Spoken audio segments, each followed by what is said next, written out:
Good evening, everyone. My name is Sam, and on behalf of Book Soup, I'd like to thank you all for joining us for tonight's event with Yvonne Orji and Dan Levy, here to discuss Yvonne's new memoir, Bamboozled by Jesus.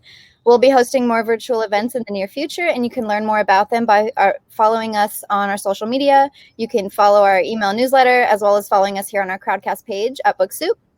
And our next event is tomorrow with Mary Dixie Carter and Mo Rocca discussing Mary's new novel, The Photographer. And past events are also available on our YouTube channel.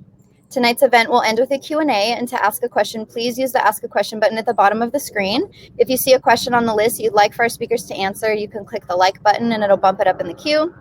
We'll try to answer as many questions as time will allow. And please also feel free to engage in the chat, as you already are. Perfect timing for this helicopter. Also, please support Book Soup and our author tonight by purchasing a copy of tonight's featured book, which you can do by clicking on the green button right below the viewer screen. We do have signed book plates coming, so please get that. You can only get that at Book Soup.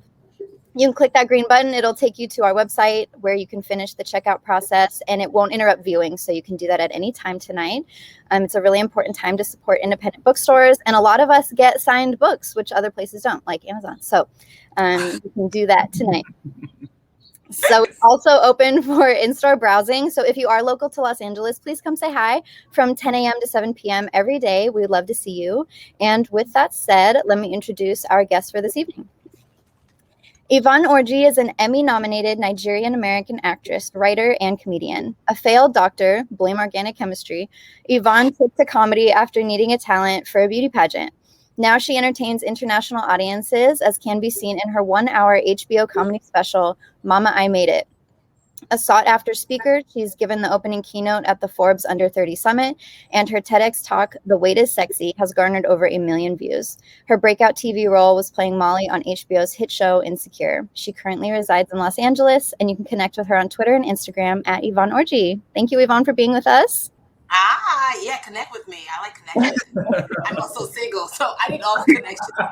Me too. Let's hope we can get a lot out of this tonight. Listen, honey, it may be me and you. We have beat a record tonight. I don't think we've ever had this many people registered for an event, so that is amazing. So our other guests tonight. The power of Dan Levy.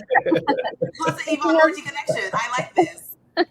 Speaking of Dan Levy, he is an Emmy, Golden Globe, and SAG-winning showrunner, writer, actor, director, and producer, best known for his work on one of the most beloved shows on television, Schitt's Creek, which he co-created with his father, Eugene Levy.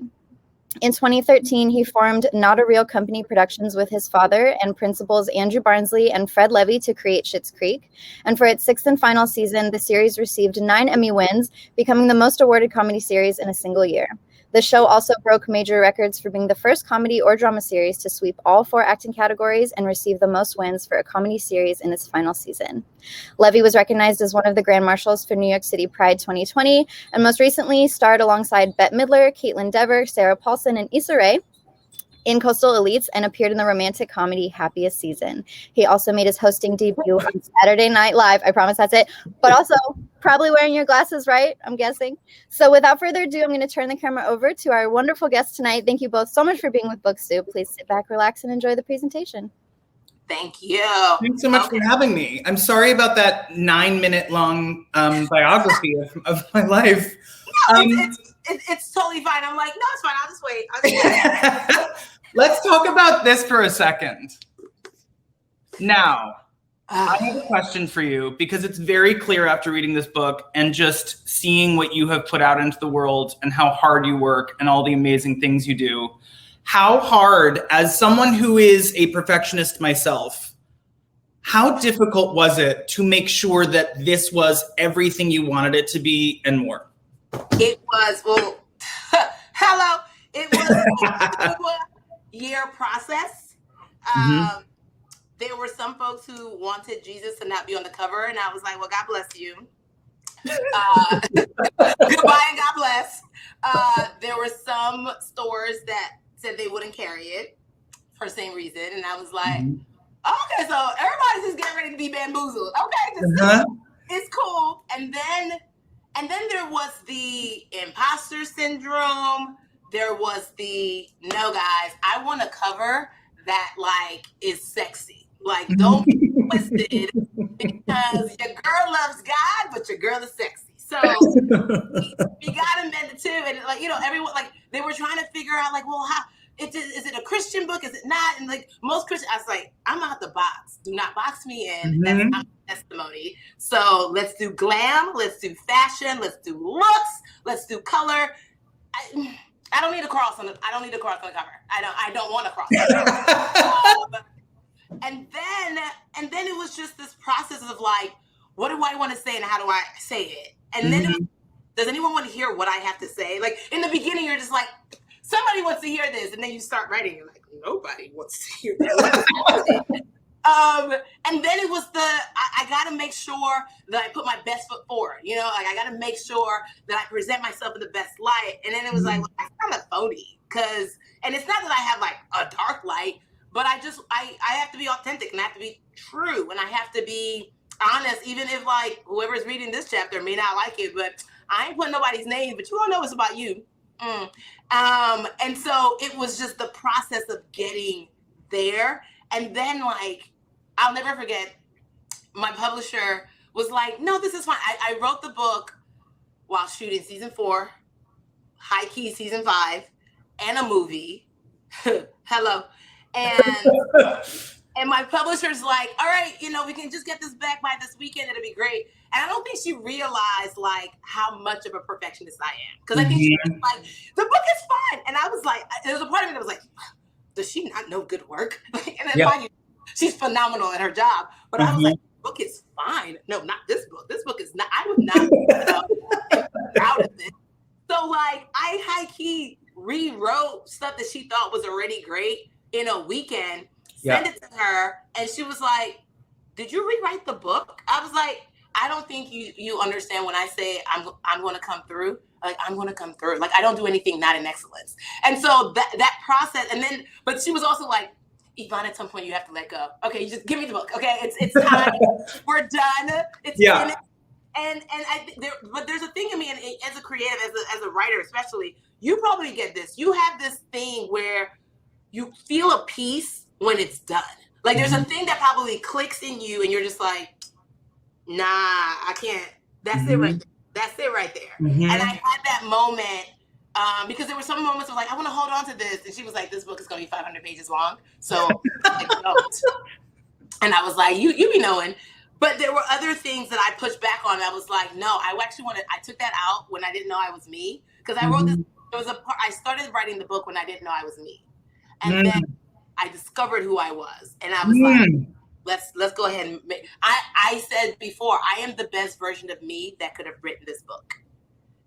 So that gave me goosebumps because I think there's something so like transformational about the process of writing. I think sometimes the beauty of writing is that you sit down, whether it's with a pen and paper, or whether it's at your laptop, and you start to try and express yourself. Yes. And sometimes through the process of expressing yourself, you end up revealing sides of your own personality and your own self to yourself. Yes. And in a way, there's like a reintroduction to like, oh, I remember writing my show and there were like scenes that kind of came out. And by the time I was done, not only had I learned more about myself, but I almost sort of was contextualizing my own place in the whole process. It's like an incredibly wonderful experience. So to have that happen in the middle of writing this book, and then to also still have the time to go back after you've learned what you've learned and make those corrections, so that I'm sure you could sense the sort of growth as you were writing, but then to also have the luxury to go back and make amendments now that, with such I wouldn't quite say it was a luxury. We had some bumps. But I think it's part of the bamboozlement, right? Because I was like, this book must come out 2020. No one knew the world was going to shut down, and I was like, this is it. Like I was fighting for, if I'm being super transparent, I was fighting for my trifecta. I was like, season 4, and we got an Emmy nom, phenomenal. Then my comedy special and my book. This is going to be the year of Yvonne. I'm just going to back. I'm just jabbing them. And then like, when the book didn't come out, I was like, no, this is not how I saw it. But the crazy part is, it's supposed to come out right now after we were all bamboozled by 2020. Mm-hmm. It may not have been Jesus, but somebody was bamboozling all of us. All your plans got canceled, and now everything. Good luck to your plans. Mm-hmm. And so now that we're like in this resurgence of like, oh, the world is opening up, people are, wearing masks or getting their vaccines or whatever it is. LA is acting like there was no pandemic right now. It's like there's traffic. Oh no, it is. It's like 2019 in Los Angeles right now. In fact, to the point where I'm almost like, should we be taking a little bit of space? Like, what's going on here? I'm nervous. And so I think people can internalize the words that I said in the book a lot more now, because there is this shift of, wait, we don't have to work from home anymore. Wait, I don't even like my job anymore. Mm-hmm. Or my boo anymore. And so it's just like, what does that look like when I'm transitioning and starting over and getting bamboozled in my own way? So joke's on me. God got me and was like, I know you were fighting for your trifecta, but I got a backdoor blessing for you. You have no idea what I'm trying to do. So sit down, be humble. But wait, before we go on, I need to acknowledge this moment, this color moment that we are having right now. I feel like I coordinated with your jacket. It's a whole. I feel really good about the aesthetic that we're pulling off. You can't see the ribbing because I also have like a sweater situation. You have a textural situation going on underneath. And can we talk about this coif? You have I want to throw everything at you. Your hair, it's like there's Joel Osteen hair and then there's Dan Levy hair. Like Joel Osteen had a coif. Okay, he had that. And then Dan Levy showed up and it was like, oh, Joe, you better sit down, boo. So that's sorry, your time is up. I know. I'd like to say that there's something behind it. A lot of the time, it's just what happens when I don't wash it. So it's just various states of unraveling, basically. So basically, that's a humble brag to just be like, I'm Beyonce, I woke up like this? Because that's what you just said. You just said, I woke up like this. Okay, I'm going to amend that. That's a total lie. I did not wake up necessarily like this, but it doesn't take much to get it to it just doesn't move, ultimately. Well, I mean, sculpture, I could just keep working at it and it just stays in place. Lucky you. I mean, I have to say this. You are a very handsome man. The end. Thank you so much. No, like you're handsome and sexy. Like I don't know who else is on here, but I'm gonna say what everybody's trying to say. Okay, you are handsome. You fine. Thank you so much. I feel like that is the gifts I've been given as just being a part of this conversation. I didn't even need that because what people don't know at home is that I have an entire dinner in front of me that I have been eating before. Okay, we can do this. We can do it. Okay, so I'm gonna let you know. Okay. So I got Chop and Block, one of my favorite restaurants, pop-up places in Houston. So they flew to LA. They flew to LA to Wait a make minute. food for us. Yes. To set it up so we can have this. It is authentic Nigerian jollof rice with stewed plantains. There's chicken and then there's like Liberian greens. You got to eat this with the plantain chips. Oh. I have the chips over here. I'm going to open them. It's supposed to be like a dip. If you want to know the way to my heart, it's this. Oh, so then we go together? Feed me and I'm yours. Like food is my love language. I literally am like, God, I just want a man who can sing and make food because I feel like there would be no arguments. Yeah. I have it all figured out. Like if I ever get mad at my husband and like he's a singer and I just be like, I don't understand why you didn't wash the dishes. And he would just be like, baby, I'm sorry. And I'm like, you know what? I'm tripping. That's my bad. Let me Here's what I want to say. We were talking about the year that was. And I think what's so great about your book and why it coming out right now is so great is because it's so empowering for people. It's so, your stories are obviously so at times very relatable, but also really aspirational in terms of, for people who are out there who might not have that kind of strength of character. There's so much to learn in this. And as someone who is not what I would call like religious by any means, but I am spiritual, I think the parallels and what you have sort of laid out here in terms of what religion can be is so meaningful, because as someone who often is at the other end of what religion can do, which is to make people feel excluded and to really hurt people, it was really meaningful to read in here what religion means to you, which is all about inclusion. And so for me, I felt very much kind of intrigued and at home in your words, because I felt included. Because to be honest, when religion comes up for me, my back gets up a little bit, because to so many people, their religion does not include me. Yeah. Their religion hurts me and hurts my community. So it was really sort of lovely to read this. And I think the parallel that I was able to put or to sort of lay on top of this as I was reading is that there is so much to be done when it comes to listening. Ooh. Listening to, in my case, like what I consider to be kind of the soul, which is a guiding force, something that, whether you call it God, whether you call it Jesus, whether you call it your gut, whether you call it your intuition, it's something that kind of lives outside of you and is a companion in the journey of life.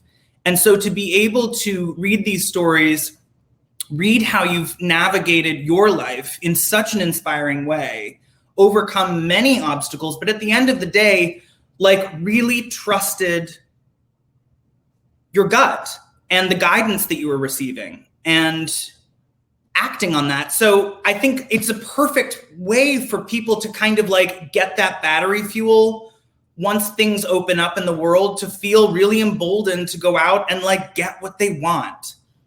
And I think now is the time to do that, I'm gonna throw all the here. You gotta preach. And first of all, I felt at home with your words, but let's just meet me at the altar. What are we doing? I'm serious. No, like, thank you for watering my garden in such a beautiful way. But you're absolutely right. Like in the book, I say, like, listen, you don't have to know nothing about Jesus to be able to accept the principles that are in here, because you don't have to be a chemist or you don't have to be a scientist to know that the laws of gravity, the principle of gravity is real. So you can stand on the edge of a cliff and fall off, but gravity is still a principle, Mm-hmm. And so there are so many things that are principle that people who are not in church or who are not religious are actually maximizing more than people who are in the church, because mm-hmm. It's not about how many scriptures you can, you can throw off. It's about like what's really in you, what's really guiding you, what are you really acting upon? And that's why I said this is not a self-help book. It's a get yours book, because mm-hmm. I've gotten mine and I'm getting more of it. And I want you to get the same thing. Like it may mm-hmm. not look like what mine looks like, but in your own version of get it. And I say all the time, like, people have tricked off religion. People have tricked off church because people are like, this is what it should look like. I'm sorry. What, Jesus? Is that you? No, it's not. So I have no idea what you're saying. I mean? It's a box of like, this is what should be. And even when Jesus walked the earth, they tried to tell him what should be. Mm-hmm. So whenever I hear people like in church trying to tell people in church what it should be, I'm like, y'all mercy, that's all y'all. And now there are great people, you know what I'm saying? Like there are still good-hearted human beings, but at the same time, I think to your point, like if love was really like the focus, if we're really focused on humanity, because I have one of my best friends was agnostic or is agnostic. Mm-hmm. And like I allow him to live in his agnosticism, and he allows me to live in the fullness of my bamboozled by Jesusism. Mm-hmm. And we both learn from each other. There's no righter or wronger. It's just like you're a good human and I like hanging out with you. So let's kick it. And I think that works because there's no judgment. You know what I mean? I think judgment is the key to a lot of what separates people. I think, you talk about love and the concept of acceptance and the concept of goodness and all of these incredible things that can come along with religion and come along with spirituality. It's when someone tries to protect that by pushing people away and putting boundaries up around it that make people feel not a part of it.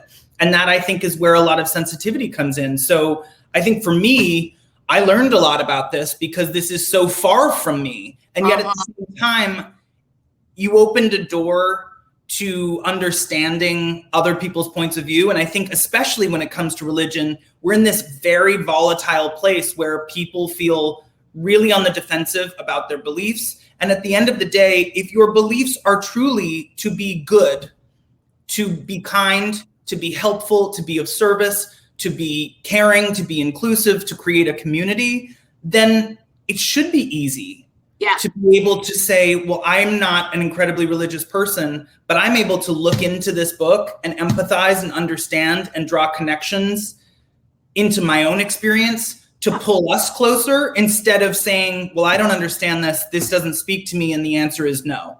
And even if you don't understand, cool, don't understand, ask me. Like, I literally am an open book. Like, you know, and I think too, even beyond the people who are not in the church, because I also talk about the people who are in the church, it's like, just because you're in it, like, doesn't mean you know everything about it as well, right? So even like, I get asked, like, how can you like love God and play Molly on Insecure? I said, I didn't, what? Or how can you like love God and still, like, how can you love God and still be in entertainment? And I'm like, I didn't know I have to choose. Like, who says I have to choose? Like, I don't think I have to say, like, I didn't even know entertainment was a thing. Like, I'm a child of immigrants. Okay, I'm supposed to be a doctor, lawyer, or a disappointment. Okay, and for a long time I was a disappointment. But look at me now.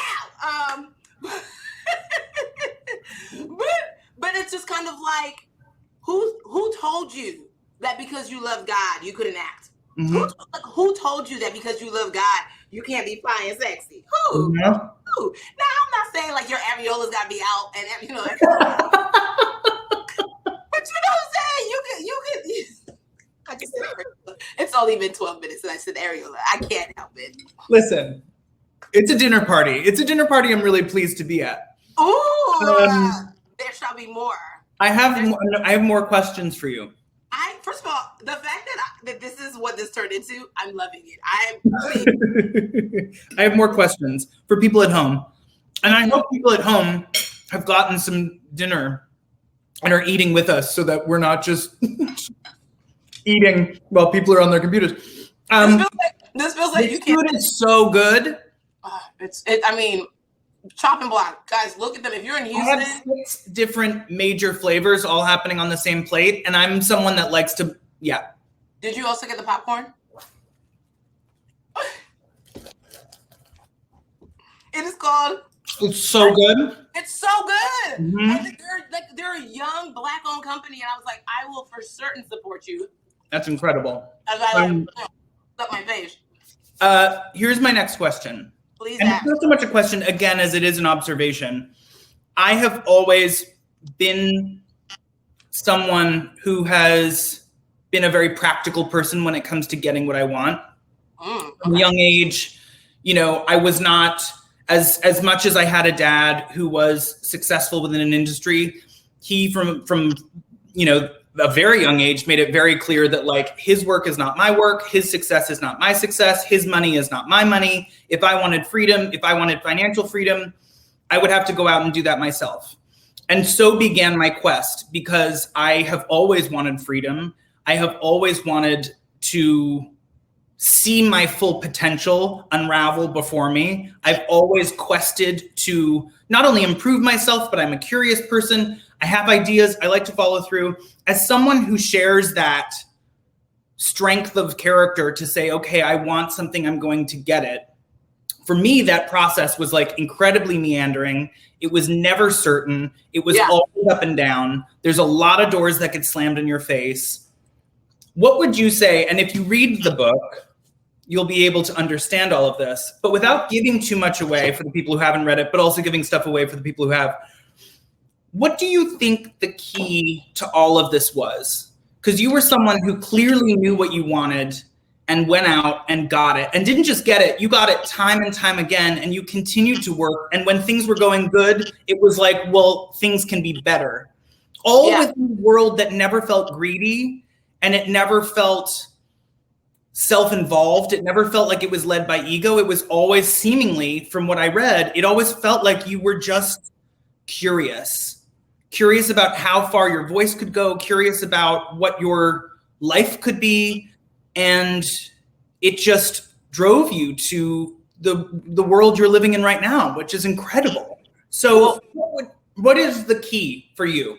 First of all, let me just say, I know right now that Eugene is not a Nigerian father, because he basically was like, you find your way in this world. I'm like, what did Mr. Levy just say? Find your Simba, everything your eye touches. Is that what he did to you? Did he just say, you go get yours?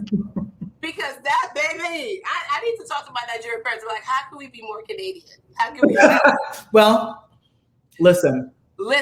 So yeah, for me, my life setup was a little bit different. It was basically like, these are the parameters. Mm-hmm. And for the longest time, I was the good Nigerian girl. That was like, and the good Nigerian girl meant you went to school, you went to church, you made straight A's, you were National Honor Society, you didn't date, but some way, somehow, you're married at 27 with 4 kids. I'm supposed to. That part, I'm not. That part, my mom like, find somebody, anybody at all, please, for the love of God. And I'm like, anybody, man? Are we at the anybody stage? But, and so I had a script. I literally had a script, and it was just like, yo, be this character. But you know, I don't know if you know, like, there's something like in you, and you're just like, I don't like it. Like, I grew up with 3 older brothers, and I did not like the women are to be seen, not heard. Mm-hmm. I did not like the you're too loud. I did not like the, respect your elders kind of thing. I was like, I don't not respect you. I just have questions. And like, don't be answered. And I had this like, I had 2 things. Because I was bullied as a kid and I didn't have friends, I had this real need to include everyone. I was like, because I know what it's like to not be included. So I had this real need to just be like, you can do anything. Like, if no one has told you you're amazing today, let me be the one to tell you, because no one was telling me I was amazing. No one was telling me I was pretty. No one was telling me anything positive. So I was like, that's going to be my thing. I never leave nobody behind. So I had that. But at the same time, I had this like, anything you can do, I can do better. Like when it came to like men and guys, and I was like, I don't know what culture is saying, but I'm not about that life. Like, y'all haven't met me yet. But I didn't know that the 2 were connected. And then I didn't know that there was a 3rd piece called faith that was about to like insert itself into like that fuel. It's kind of like having a car, right? My engine was like, see about me. And then like the horsepower was like, oh, God is my backup. Who gonna stop me? So that's also, guys, that's how I talk. So you're welcome. So for me, it was this thing. I did everything to continue being the good Nigerian girl, because I had a lot of imposter syndrome. Like, I had a lot of like, not imposter syndrome, but I had a lot of like people pleasing. And so I got a master's in public health just to stall. Like, I can't tell them I don't want to go to med school. Then I moved to war-torn Liberia post-conflict, just so I can continue to stall. And by this time, God had already just said, do comedy. Like, I have lined up entertainment for you. I was so afraid. I was like, am I funny? Like, I've never done this before. So one, you're like, you literally want me to walk on water. Like, because there's no one in my family that has done this. I have no point of reference. I can't even like ask, and I don't know any comedians. I'm going in and blind. Okay, God. So you really got here. I'm in deep end. This is some trash. Okay, this is some trash. But the thing about me that you should know, and everybody on here, is I hate regret more than I hate fear. And there's a chapter in the book that's called "If Fear is Food Poisoning and Regret is Herpes." And I'll bring. So if you haven't read the book yet, there is a tone to this book that is incredibly conversational, and it's very fun to read. Continue. Yeah. So it's that thing of like, it's kind of like, okay, fear sucks. Food poisoning sucks, right? You get it, you got diarrhea, you want to throw it up, you're like, I don't know, I'll never eat shrimp again. Like, whatever it is, like, but that's fear. That fear is just like, I don't want to do it. I gotta go to bed. Like, it's fine. But you throw it up, you do a number 2 enough times, you get some, Pepto-Bismol or Pedialyte in you, and then bam, you're good. you're back to yourself. You're actually even a better version of yourself because now you're like, ooh, I know what it's like to not be 100%, but now I'm back. That's fear. You get over it. And then you're regret, on the other hand, she a whole other hoe because regret, you don't get over it. You know what I'm saying? Like herpes, sure, you got a breather. We got all the things. You can like suppress it. No one has to know until one day you get a flare up. And a flare up usually looks like you see somebody living the life of your dreams. You see somebody married to the man of your dreams, driving the car of your dreams, living in the house of your dreams, all because they didn't let food poisoning stop them from being their great self. When I tell you, when God said do comedy, and I was like, nah, there was something in the back of my mind that was like, but what if he knows more about me than I know about me? And what if saying yes to this gets me to that more that I secretly have been looking for because I didn't want to be like every other Nigerian girl. I didn't want to be like every other Nigerian girl. I didn't want to follow the protocol. I didn't want to have 3 kids at 27. Not that there's anything wrong with that because now at 37, I want a man. Another story for another day. But it was just like, what if there's more? And this is the way to the more that I've been searching for. And I don't have any better ideas because the better ideas I have or the ideas I have are actually just in line with the thing that I'm saying I don't want. Right. And so for me, it took leaning into like I say in the book, a morsel of a maybe. It's just like, I mean, maybe he got it. Maybe there is something in me. Maybe there's more. And that maybe came with a lot of closed doors. It came with a lot of hurt and heartache. But I kept saying, nah, but and the reason why I reference like stories in the Bible, because anytime I can point to something that's happened to someone else, like I talk about Schitt's Creek in the book because I'm like, I can point to what happened with Schitt's Creek. Cool. Now I can use it as ammunition for myself. In the Bible, we overcome by the blood of the Lamb and the word of our testimony. Like I love it. Tell me how it happened. So who told y'all no? And how many at the door? I know they mad now. Like I love that makes me so happy because I can lean on it and I know that it won't happen the same way it happened for Dan. It won't happen the same way it happened for somebody else. But it has happened and it can happen. So I'm gonna hold on to that for myself. So I think this conversation is so powerful for people because I think so many people are crippled by fear. And I think so many people in this life live their lives feeling like they are destined for more, but not being able to overcome that fear to actually see if their potential is greater than the life they're living. And to that, I feel like everybody, as you were saying, everybody has a moment where you say to yourself, I don't know if I'm on the right path. I don't know. In my case, I didn't know what the right path was, but I knew that I needed to do some work. And I remember that moment of saying to myself, if I continue down this path that I am on right now, I will never realize my future. And that came after, for me, it was a really bad relationship and I was left kind of a shell of myself and I didn't know who I was and I wasn't pleased with myself. And I think when bad relationships can do that. If you are an insecure person to begin with and you find yourself in a relationship where you are constantly putting yourself down to make someone better, or constantly, convincing yourself that their bad behavior is somehow your fault, or that vibe is such a harmful, corrosive thing.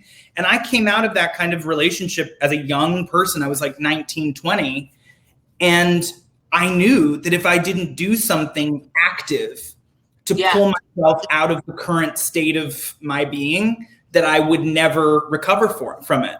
And in my case, I ended up moving to London, England, because I'd always wanted to live there by myself, set up a life for myself. At the time, I could barely answer the phone because I was so anxious socially. I could barely talk to people. I didn't like social situations. And I knew I needed to throw myself in the deep end socially. I worked at a talent agency, which for any of you in entertainment, that's the most social you can get. Sometimes toxically social. I knew that I had to do something so opposite to who I was to pull myself out of the shell and realize, okay, maybe I have something more to offer. And it wasn't until I did that and came back to Canada and MTV in Canada started their auditions. And I said, you know what? I'm going to do that. I have the confidence of what happened when I left. I have the confidence of this trip that I experienced, this, obstacle that I had overcome. Yeah, I'm going to say yes to that for the first time in my life and got the job. So my question for you is, and I think this is something helpful for everybody at home now that this has turned into like a lovely share session, is was there a moment for you? Yeah. When you were like, when the draw to comedy was so strong, but your life was so not that, was there a moment that you can think of when you said, okay, I have to act on this, and if I don't act on it now, I never will? Yes. So, first of all, Dan, who got your book deal? Who got your book deal? Because you out here preaching the good word. I'm like, someone has to offer, but do you take Zelle? Because I'm about to pay. I'm gonna have to give you an offering. Okay. This all this Q&A came from here. So love you. I love what you said about saying yes, right? Because that really, the whole point of being bamboozled is giving a big yes, even in the face of uncertainty, of doubt, of I don't know what's going on. And this yes don't even have to be loud or resounding. It don't even have to be certain. It just got to be like a I. Sometimes all you need is an I. You got an I. Sure. So for me, my moment came after I had done the pageant in 2006. So I knew like, okay, I'm funny. Then I did another like DC's Funniest College Student. And then I won for like my college. And then I got to like perform at the DC Improv. So I was like, okay, maybe there's something here. And then it was like, hey, what are the open mics in Maryland? So it's just like I'm dabbling, right? Because there's something like you find your tribe. The thing about once the floodgates are open, you then like seek out your tribe and your tribe seeks you out because your spirits connect. There's a thing like you're like, where are the other creatives? Like, and I was in Maryland and Virginia. There was not a lot of like creative outlets. No shade, but like, okay. And so then I told you I went to Liberia and I was working because I was like, okay, this is not medicine. I don't like blood, so I can be in this space. And I'm helping people because it's public health. And I love interacting with people. And I'm really good at this. Meanwhile, I'm there with these kids who have seen war and I'm helping them start a radio show. I'm helping them put together like, photo shoots. I'm doing makeup. I'm bringing everything creative to this like city, Monrovia, Liberia. And I'm like, yeah, this is where I should be. Like not thinking like, I got to get out of here because this is clearly not my calling. But I'm there, I'm in it. And then I say in the book, either I got fired or my contract expired. But since I'm going to write the book, my contract expired. Just FYI. And we do what we got to do. You said what? We do what we got to do sometimes. We do what we got to do. And like, I was at a place where I was just like, I said no to my boss and my boss was like, huh? And I was like, I'm not going to do that. And he was like, cool. And like, I thought the conversation was over. And then the next day he was like, well, here are your tickets. And I was like, oh, so so I'm just not staying. I was like, well, I don't want to be here anyway. I was like, well, this is mutual. And so I got back. This was 2008. This is 2009 now, right? So the recession had happened. And I remember telling myself, well, nobody else has a job. So if you move to New York now, it won't look so weird to be a dual degree having Nigerian American woman with no job.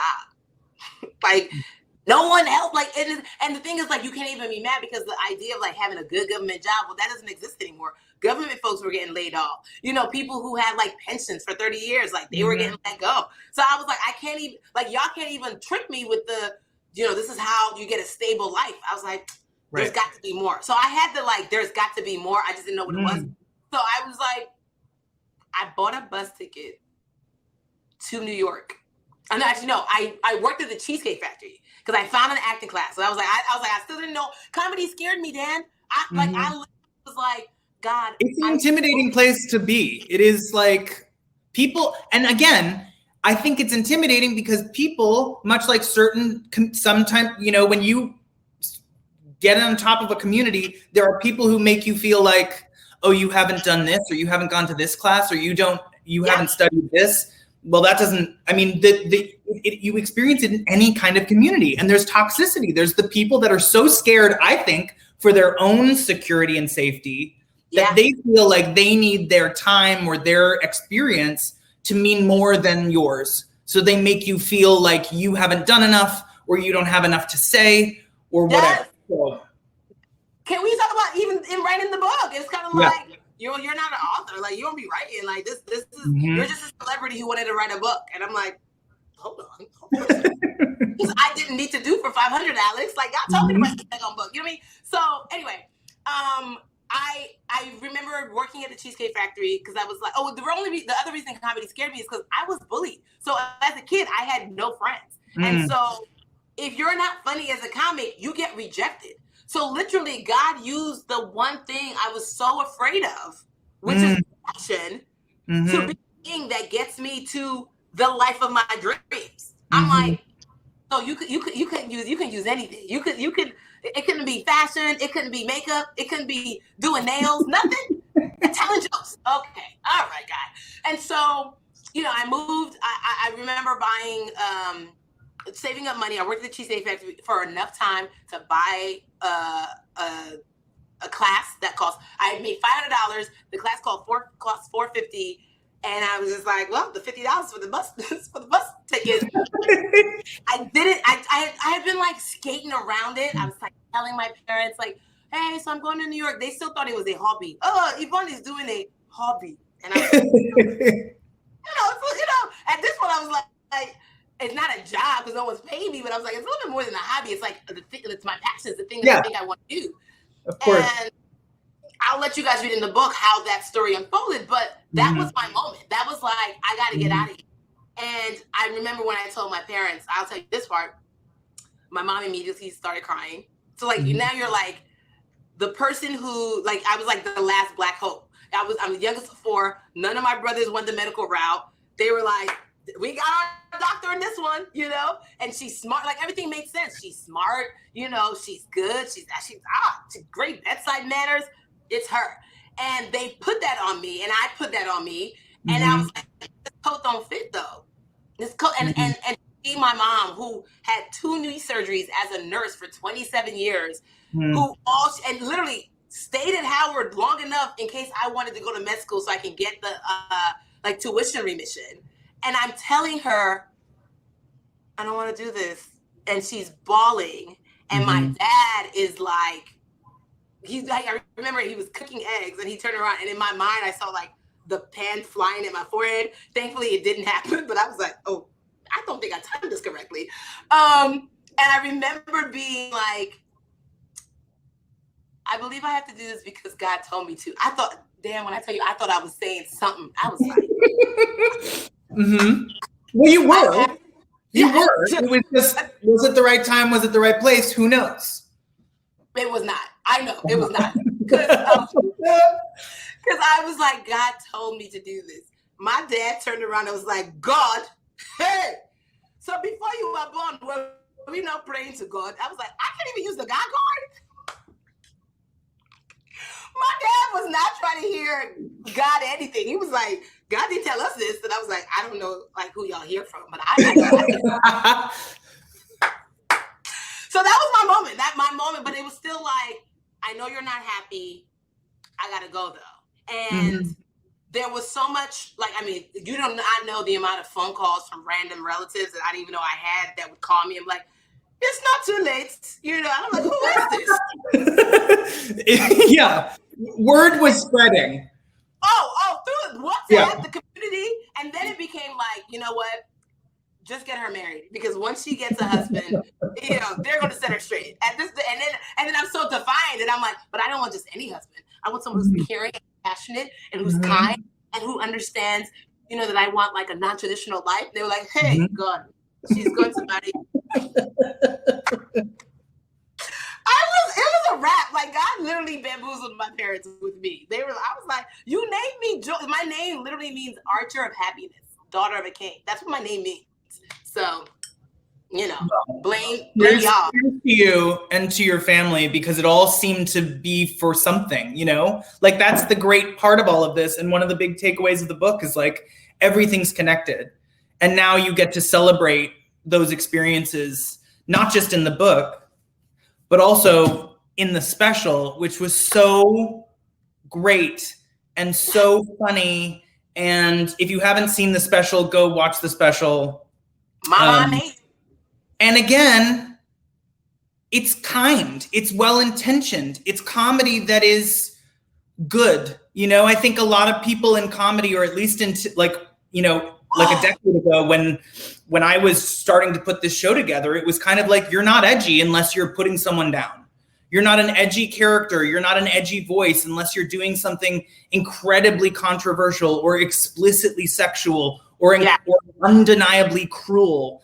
And I think what you have helped to put out there, which I love, is the idea that comedy can be kind and comedy can be good and comedy can be something that doesn't involve people feeling bad about themselves.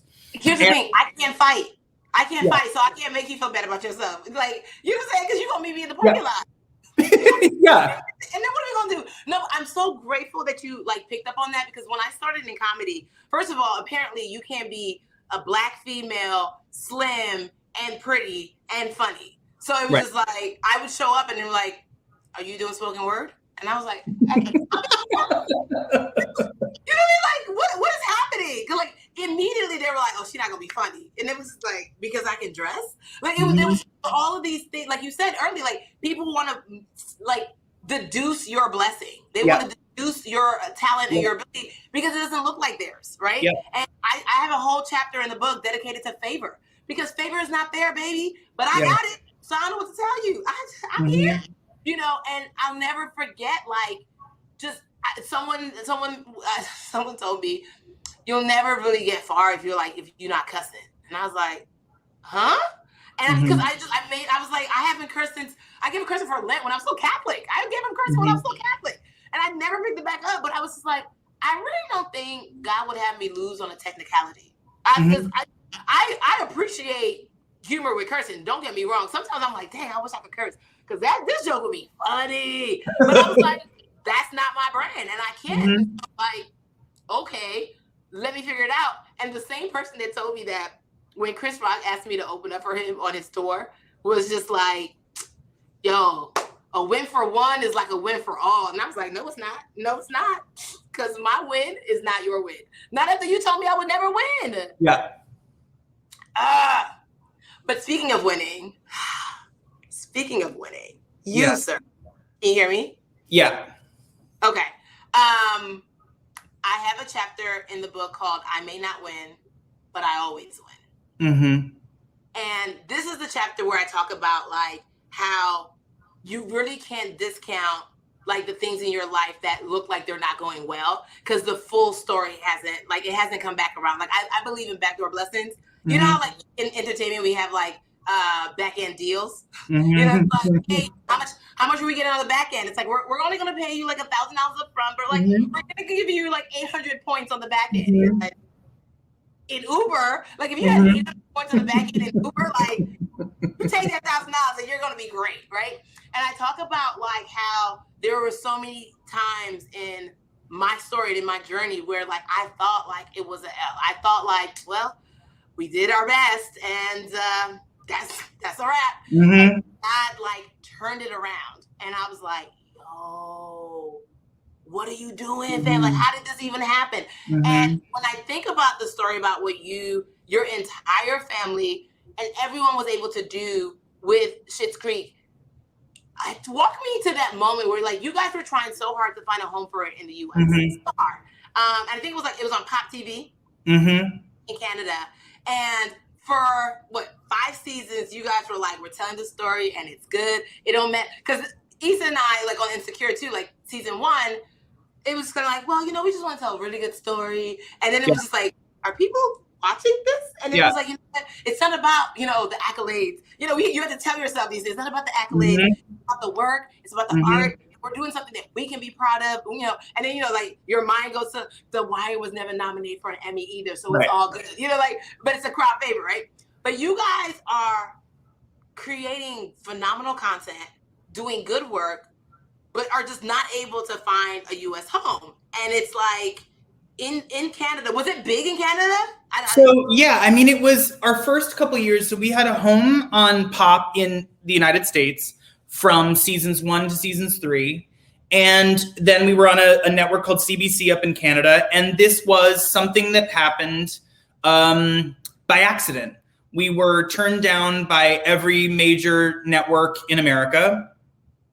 And so we tried to get it made in the only way we knew what was left for us was to say, okay, let's go home. Let's go home to Canada and see if people want it there. And they turned out that they did. And then when it got greenlit in Canada, we then went back to Pop Network, which was a very, very, very, very small network in America that used to be the TV Guide network. So like, if you can imagine, not a ton of eyes on the network. And they needed us because we had my dad and we had Catherine O'Hara on a show together. Yes. And they needed us. And so within that first year, we found our footing. We were on TV. Nobody was really watching. Canada obviously was a little bit more supportive early on because my dad and Catherine have made quite a name for themselves in Canada.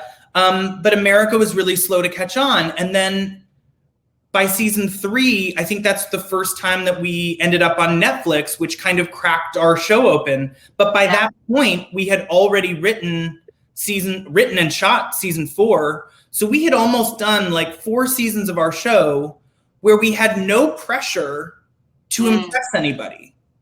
And I think there's something really liberating when you're not, because ego can be an incredibly corrosive thing in this industry, and I think in any kind of industry. But the minute that you start saying like, why isn't this bigger? Why should we be adjusting the stories that we're telling to make people feel like, should we be having huge cliffhangers and should we be increasing the drama?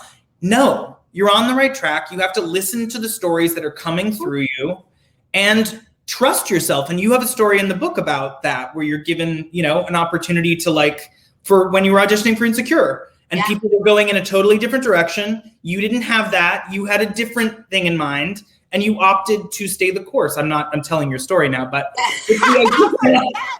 it's the idea of listening to your intuition. And for us, so by the time that people started to watch our show, like come season 5, when I think we got our first Emmy nominations, we had already written and basically shot season 6. Yeah.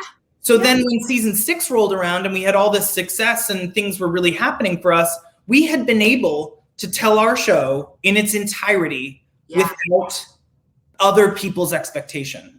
Yeah. And I wouldn't have had it any other way. It was a wonderful sort of blessing in disguise, as you were saying, like a backdoor blessing, because, everyone wants success right away. But we would never have had what we had if we had this done any differently than the way that it kind of played itself out. So it was quite amazing. The connect the dots-ness of our lives is a really sort of special thing to sort of look back on. But I want to ask you some questions from the audience because I feel like I've hogged too much time. Can I piggyback on that and then we can go, like, I just want to, because I'm like, that's kind of the bamboozlement of it all, right? Like some people think like out the gate, season 1, I want to pop. And they don't realize, like sometimes the blessing comes with a burden. Because had you done that, the burden there would have been like, how do you top it? How do you top it? Yeah. How do you maintain it? How do you keep it? Yeah. How do you top it? And for some people, they're like, nah, I'll figure that out when I get there. It's like, oh, I don't think you understand. Like we're telling you, there is a blessing in being in the cocoon sometimes, right? But the crazy thing about it is, then when the cocoon blossoms and you're the butterfly, you're the belle of the ball. You're sweeping everything. I gotta tell you this very funny story because I was nominated with Annie. This was like Schitt's Creek. Like it was literally Schitt's Creek. I was like, well, this is how this night is going to go, right? So we're backstage. I don't think I've ever told anyone this. So like, you heard it first. We're backstage in the holding room because everything was virtual. And one of the other nominees, I can't remember who it was, but she was just like, Annie, you might as well just start standing right now. Mm-hmm. And because I am this woman of faith, I was like, you don't know how my life works.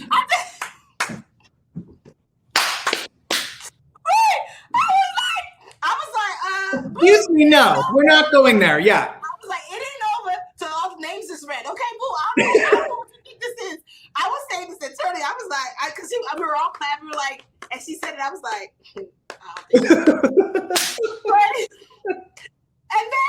and then they called Eddie's name, and I was like, well, I mean, that's how it should be. Whatever. I was like, but I'm gonna wait. I'm gonna at least wait. I'm not gonna take myself out the running. No. You gotta put 110 all the way to the finish line. All the way to, and even if you get there, somebody gets there before you, like, well, they deserved it then. Jesus wept, and now we fly. Okay. But I love that, and I added that story in the book because so many times you think like, oh man, we should have been on Netflix. You know, like, how come nobody was like? I have a show that like for 5 years I got told no. 5 years, 5, and in my mind I'm like, I promise you, like, there's no show about like Africans. Like, there's something there. Like, we're funny. Nigerians are literally everywhere. Everyone knows a Nigerian. And I'm trying to like convince people, and they're like, nah, this is pre-Wakanda, pre-Bob Hearts of Bishola, like pre-anything. I just believed it because I'm like, I'm in this community. And cut to, you know, and then people would be like, can you make it more edgy? Is there a thing that like, can it be? And I'm like, huh? And then, of course, the Time's Up, Me Too movement happens. And it's like, what we love about it is that it's such a wholesome family show. And you're just like, God help me. I will stab everybody in this room. So I just, one, I love you. And I know we're going to get to the questions, but I wanted to say thank you for being everything that you are. You are divine. And and even so gracious, even in your speech, you mentioned insecure. We were like, we love you, and you over there loving us. Of course, I did. It was not included. It should have been included. It was, you know, I think I meant every word of it, and I think, you know, it's a tricky thing. I think the concept of awards, because I don't love the idea of ranking people's work in an artistic way. I know that it exists, and I know that nominations can help people, and I know that part of it is really, in a way, necessary to like getting things seen. But especially, I mean, you know, there were so many categories that it should have been nominated in, but writing, it is truly one of the best written comedies on television, always has been, and there was a blind spot. And I didn't feel comfortable accepting anything without acknowledging that there was a show that needed to also be part of the conversation. And, you know, I think we've talked a lot about kind of opportunity to tell kind of stories that are pure and that are concentrated and that come from a very specific place. And I think what Insecure has done is just, it's so fresh. And the characters are so realized, and the work that all of you do as actors on that show is it looks so easy. And, you know, as someone who understands how hard it is to make people laugh and make people cry within a same episode, like, it's hard. And it takes a lot of skill to make something like that look so effortless. And all of you are just so mesmerizing to watch. And I just think it's like one of the greatest shows on TV, and it's so well executed across every level: directing, writing, acting, the music, the photography. It's an absolute treat to watch. So make sure Issa sees this segment of it. She's filming right now, but your words are amazing. I can't even, when do we get to see it? Speaking of a cliffhanger, this is a whole other hour just talking about what comes next. And I know that you can't tell me anything, so I'm going to get off the topic, but it goes without saying that I am just in awe of what you guys do. And yeah, I'm gonna. You're so gracious. You're so gracious. Okay. I'm asking some questions. You're asking some questions. Okay. Oh, here's a good one. This is for both of us, but you just wrote a book that we're talking about, so you talk about this. Any tips for people who are aspiring writers but don't know where to start? I say in the book, Google is way too free to not know where to start. Mm-hmm. It sounds, I'm not even trying to be funny, but I'm like, Google. Mm-hmm. Start to go like how to be a writer. What best books to read for writing. Save the cat. You know, like all of the things. So it's just like, and depending on where you are, like if you're in Bumble Creek, Bumble, consider moving. I don't know. But you know, it's like you also have to like find an environment that's conducive to the thing that you're trying to do. And if it's not necessarily conducive, then it's like, then you be the big fish in the smallest pond, master that, and then move on to, and then, you know what I mean? Because sometimes people try to like come in hot and they come in, like try to come in a little too hot. And it's like, ooh, you wasn't ready for that. You know, you should have just been writing plays for church. Like, let's start there for the children's church, not even the adults' church. Like, get the babies ready. You know what I mean? And then see where your skill level is, and then continue to grow. Like I think people want. There's this generation of like Orville Redenbacher. Just I want to get hot fast and pop quick, and it's like, okay, there are no overnight successes. I don't care who told you that. There are none. And I think there's a generation that has had a lot handed to them, which is a wonderful thing. I think it can be incredibly empowering. It can give you a sense of like self-control and self-power that I didn't even have. I mean, I certainly didn't have growing up. But at the same time, I think there has to be an acknowledgement that work is crucial, and you have to put in the work. You have to be the best at what you do. Even if you're not good at what you do, you have to be the best at what you do. You have to put in that time, because that's what makes you good. That's what people will recognize. No, go ahead. Say to that point, I remember watching Michaela Cole on, I think it was Fallon or Colbert, and she was talking like about writing the show, and again said she opened up Google and typed how to write a TV show, and does it all the time. And there is something so freeing in understanding. And I think a lot of people at home kind of look at what you've done and look at what I've done and look at what Michaela's done, and they think, well, they must have something that I don't have. They must have some kind of insight or information. No, that's the beauty of it. Everybody turns to Google at one point and says, how do I do this? So there it is. That's the secret. And when I tell you, I go back and sometimes I watch like the very first time that I did stand up, and I'm like, why were people laughing? Because what is it that they saw in me? Because like, do not despise humble beginnings, right? There's a morsel of goodness, even if it's not fully realized. Nobody, like, the first draft is never good. This period. And sometimes like it takes you just doing it to be like, I can do it and get better. But there's something, like you're going to sing the first note of something and it's going to be like, well, there's something there. And sometimes people discount there's something there because it's not perfect. Get to there's something there, because you can work with it. There's something there. And I think, that is it. For me, it's about following through. If you have an idea, whether it's to become a stand-up comic, whether it's to write a book of poetry, whether it's to write a screenplay, follow through. Follow through. Sit down, figure out what you need to do, get your cue cards, Google figure it all out, buy a book, buy a guide, do what you need to do, and then day by day, make sure you get it done. Because the reality is, so many people do not follow through, that if you follow through and you have that script and you have that stand-up set and you have that book of poetry, at least you have something to take into a room and show somebody. There's a whole subsection on trying, and I go off in the book. I go off in the book about people who are trying to try. I'm not even gonna go there. I'm gonna let y'all read. What I am gonna follow through on is giving you my number. Yeah. Because we go together. I said what I said. This is the thing. Haven't stopped eating through the whole thing. I feel like I only asked you one question. I don't know how much time we have left, because I could do this till the cows come home. How much time do we do? Maybe let's ask like 3 more. Okay.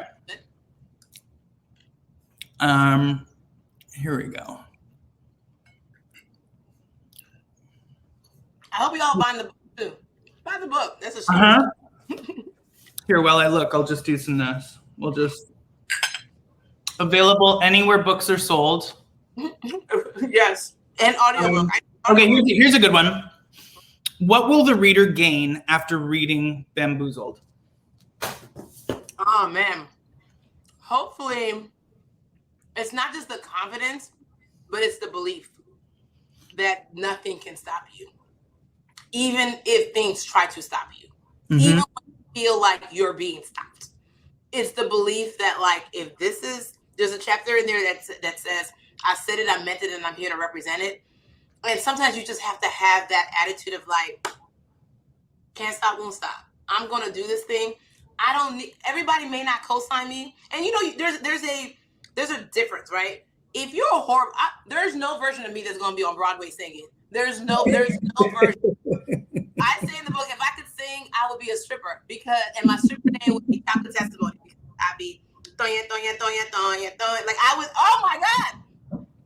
But God knew better than to give me a second voice. So unless there's a karaoke version of Hamilton, I'm not singing, right? So don't trip yourself out. Like if this is not your testimony, if you're not good at that, figure out a pivot. Because I think people also lie to themselves. But if you know, like, just because it hasn't been done doesn't mean that you can't do it. Because a lot of times people will be like, well, it's never been done, so like, don't do it. And Elon Musk, anybody? Tesla?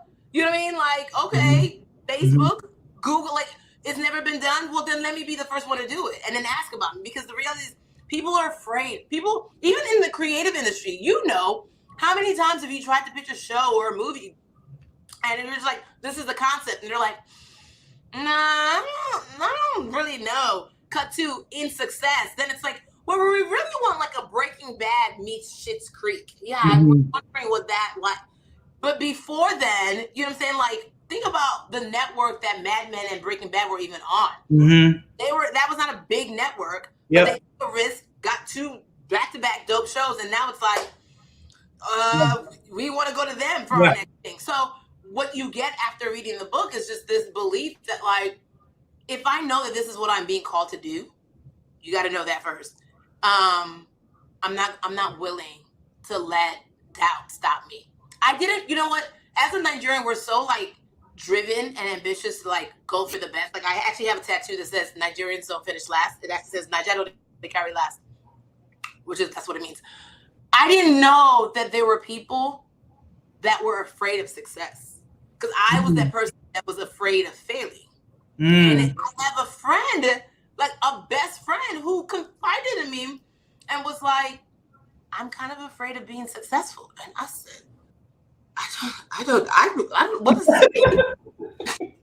Because I never in my life, I'm like, are you who? Because she's so many things. And I was like, girl, you know, trademark that. You could start, I was giving her business ideas every day. And I was like, she's not really acting on it. Like, I'm bigger than this job that you're at. And it wasn't that she was just like, I'm afraid of what people will say if I get successful. I'm afraid of, you know, having to maintain it. And I was like, oh no, baby, once you get successful, your helpers will continue to come. Like the wave will push you towards it. But it enlightened me to know, like, oh, I'm only thinking of it this way, but there's a whole section of people that I frankly didn't understand until a couple of weeks ago. So that's what you get. You get hopefully you get the ammunition and the drive and the belief that, like, as long as I know in my knower that this is what I am meant to do and this is what God put me on this planet to do, like a Diddy song, can't stop, won't stop. Take that, and do it.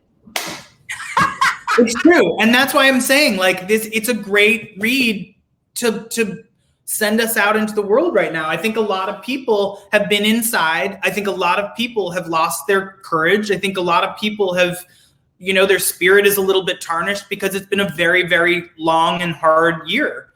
And sometimes you need to reach out and read something that makes you feel empowered and emboldened, because sometimes we don't necessarily have it in us. And sometimes you actually do need to admit, you know what? I need to do something. I need to read something. I need to go somewhere in order to help myself. Yeah. Because I don't necessarily have it in me right now. This jug is not necessarily full. It's not at the brim. You won't have the thing you need until you actually start going.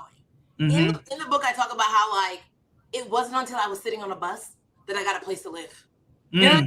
But the thing is, that place to live, God had already set it up for me. But if I never sat on that bus, it never needed to be activated. And so many of us wait for the conditions to be favored. We wait for spring and summer only. Like, ooh, it's hot. Oh, it's not raining. Not a cloud in the sky. Cool. I can do it now. It's like, no, boo. Do it when it's overcast. Do it when they're telling you it's gonna rain. And then be like, well, as far as I'm concerned, when I show up at the scene, the rain gonna dry up and the sun gonna come out. Like, whatever it is. But if you consider the wind and what could go wrong and what might happen and how much you don't have and who you don't know, it's like, well, good luck and God bless. Yeah. Yeah. I have another question for you. All right. Someone wrote in and asked, how do you balance your religion with this industry? And I know you touched on it a little bit earlier, but I think this speaks to more about, I think, the act of like holding your space in this industry as someone with religious beliefs.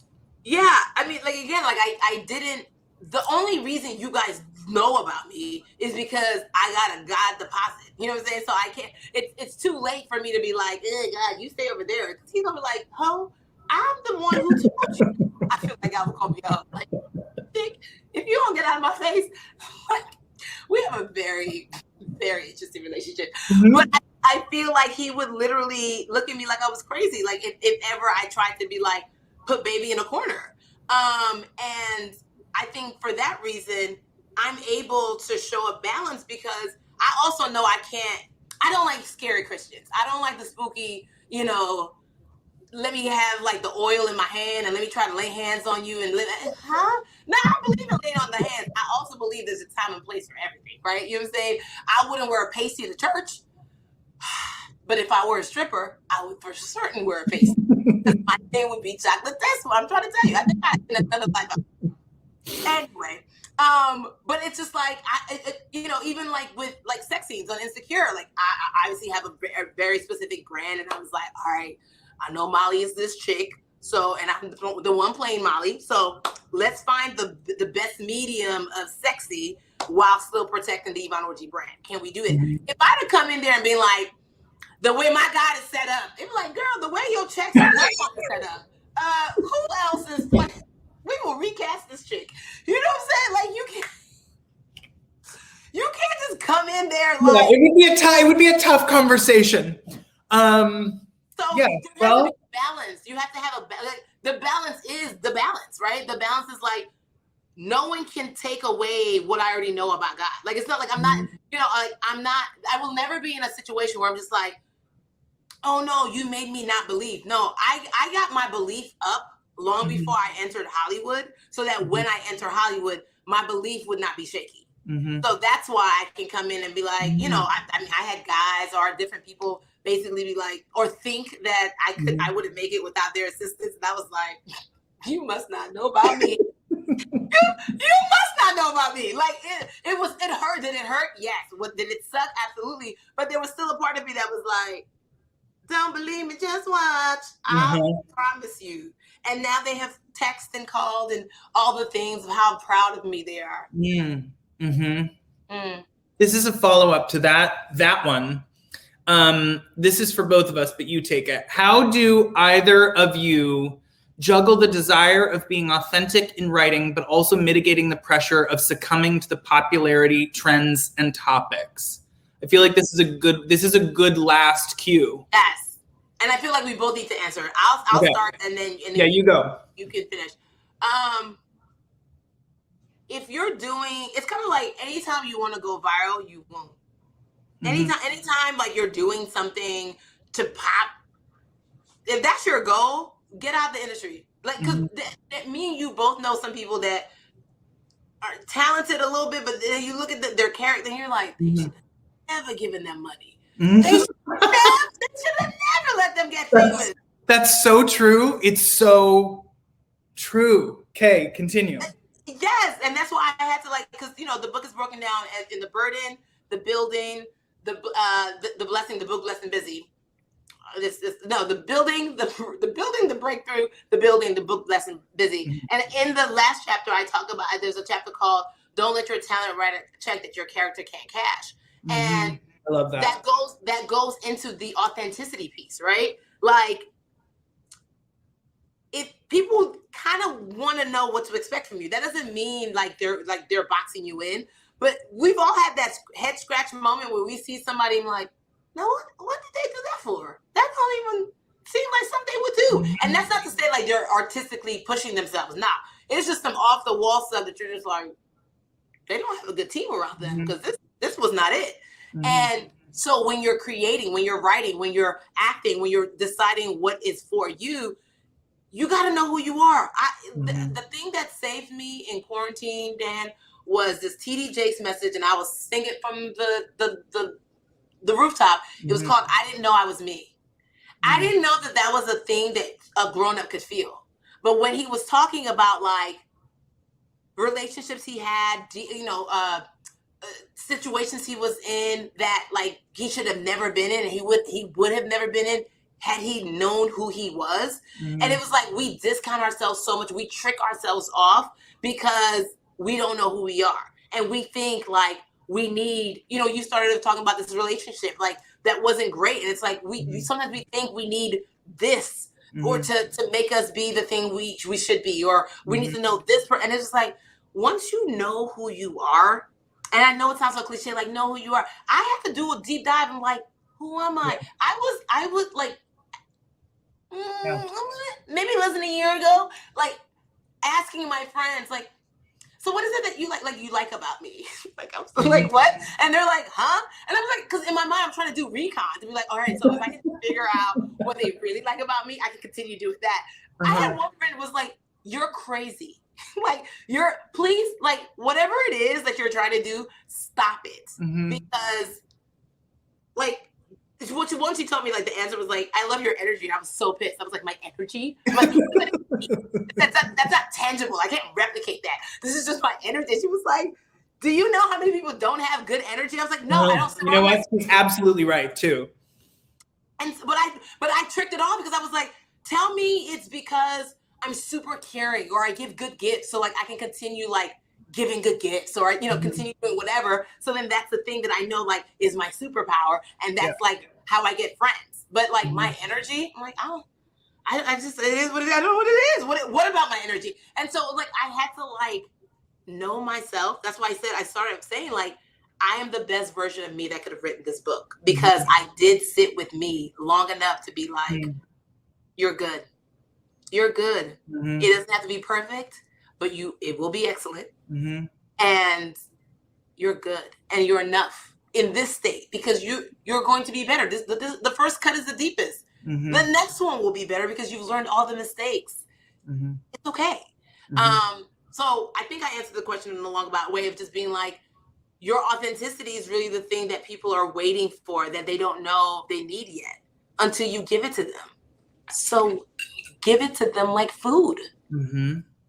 I think that's so great and so true. And I think for me, it's so much the same. I think if everything was to fall away tomorrow, will you be happy with the life that you led? Will you be happy with the choices that you made? Will you feel like you did all you could? Did you inspire yourself? Ooh. Those are questions that I think you have to ask. And I think when you succeed in this industry, it can be just so confusing because people want you for 1,000 different things. And those things can be really dazzling, and those things can be really distracting, and those things can potentially give you money, and those things can give you opportunity. But a lot of those things don't align with who you are. And I think the problem or the challenge is to always be, at least I try to be, always try to run it through the filter of your own experience. If it's an opportunity, throw it into the filter and say, is this an opportunity that if I did this, I could sleep at night? Yeah. Is this an opportunity that aligns with who I am, who I want to be? I think in the early days of putting my show together, again, when you're putting comedy together that's sentimental and that's warm and that's,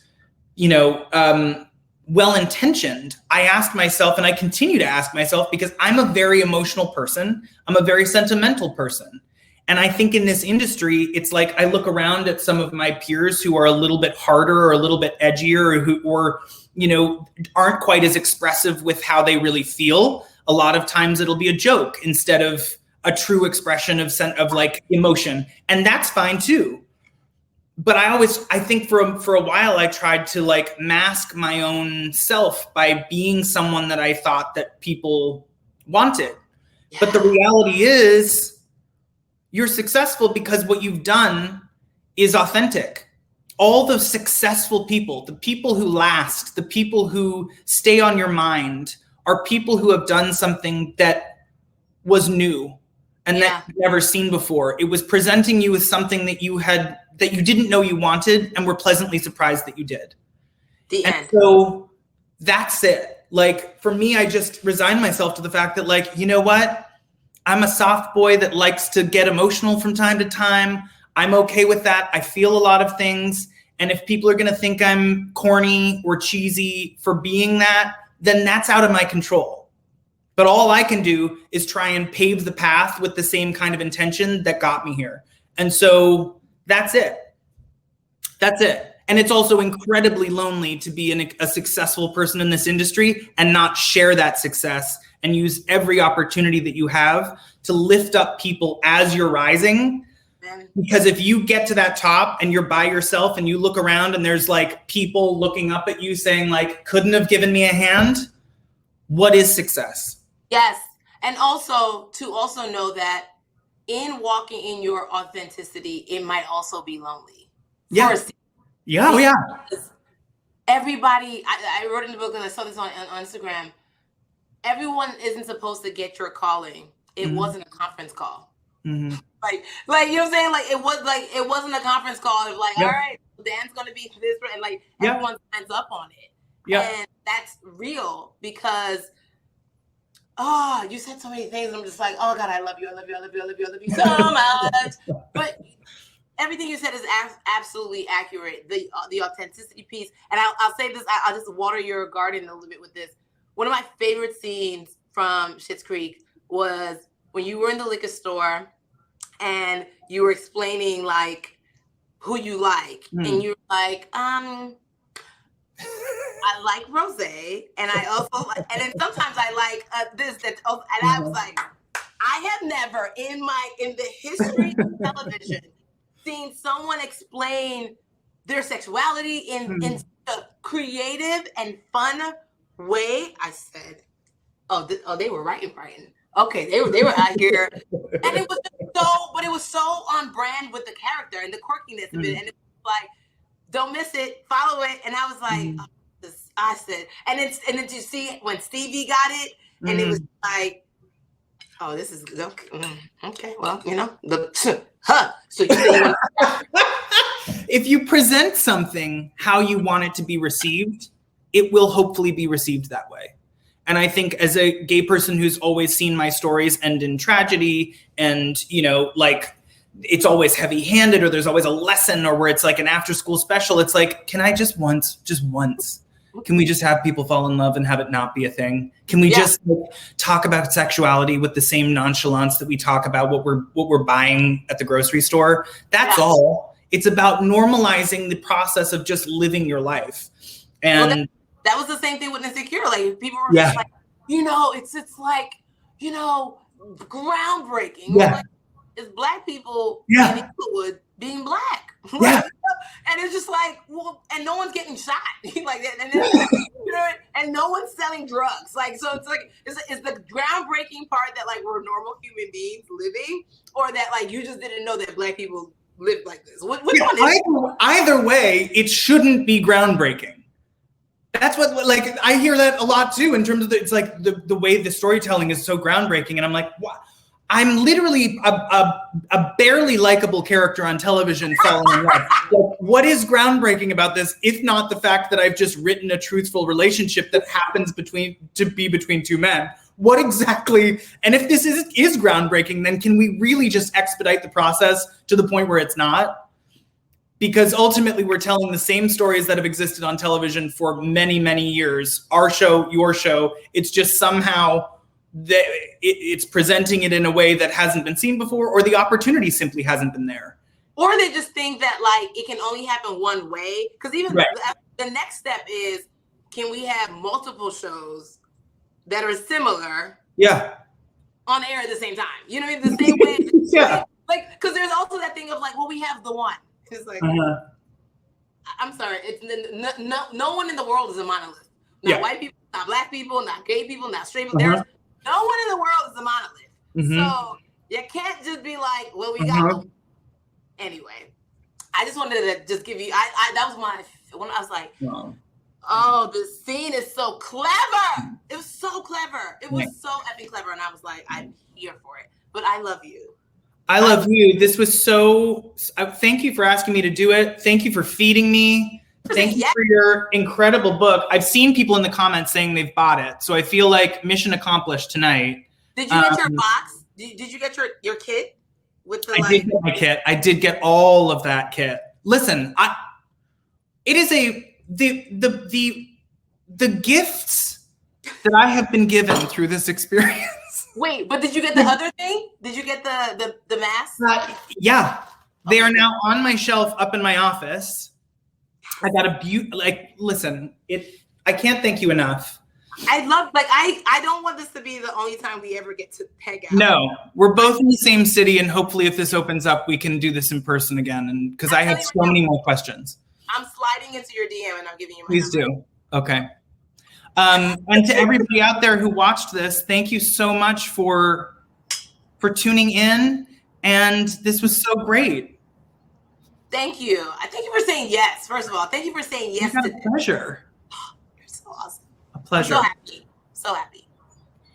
Thank you both so much. This was such a heartfelt, I can literally feel it. This was such an amazing everything I needed to hear. I know we all needed to hear because everyone's talking about it. Thank you this was church tonight, for real. Seriously. So thank you both so much for being with us. This was such a wonderful conversation. Thank you for spending extra time with us. You both look amazing. You both are amazing. Thank you so Everyone, much. Thank you both for being with us and for buying a book at Book Soup with a signed book plate with you, which you will receive with your book that you can stick in since we can't sign books in person. Hopefully in person soon. It'd be amazing to have you both at the store. And enjoy the book. And thank you both again. Congrats, Yvonne. Thanks, everybody. Bye, everyone.